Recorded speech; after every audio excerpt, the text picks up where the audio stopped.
As you may have heard by now, it's 8:57 a.m. Thursday, January 30th. Last night, there was an incident at an airport in Washington, D.C., where a commercial airliner collided with a helicopter.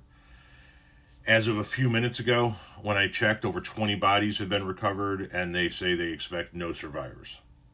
It was obviously a terrible tragedy.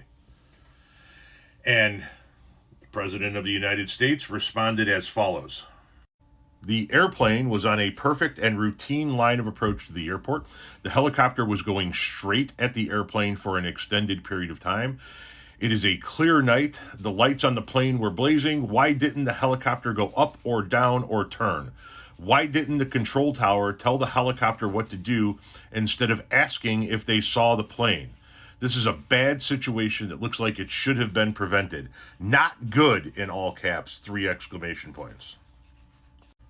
So, the most reactionary president in American history immediately jumps to, why wasn't this prevented? Why did this happen? Instead of just letting the investigation play out, he begins to speculate. He begins to insert himself into a situation where he doesn't know all of the facts, and he begins to be what he always is, an ignorant piece of shit that just jumps into something without knowing everything that happened. But if he wants to know what happened, then maybe he shouldn't be getting rid of people who investigate things like this. From January 21st, Trump fires heads of TSA, Coast Guard, and GUT's key aviation safety advisory committee. President Donald Trump moved quickly to remake the Department of Homeland Security Tuesday, firing the heads of the Transportation Security Administration and Coast Guard before their terms are up and eliminating all the members of a key aviation security advisory group. Trump's immigration policy changes drew the most attention at DHS, but he is also making changes at the rest of the massive agency.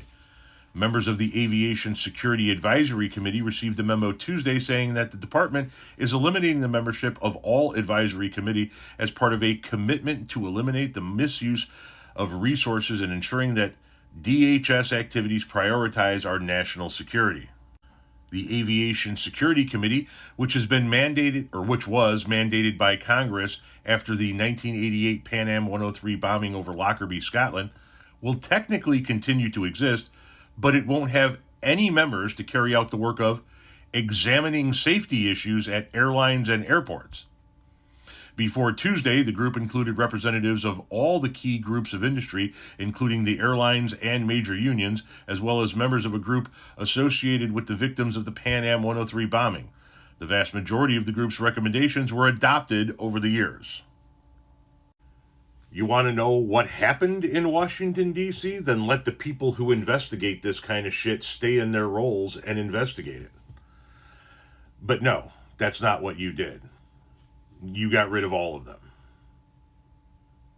And now you're online bitching about an airline striking a helicopter and wanting to know how the hell that could possibly occur. Well, those are the people that would investigate it and tell you how it could possibly occur.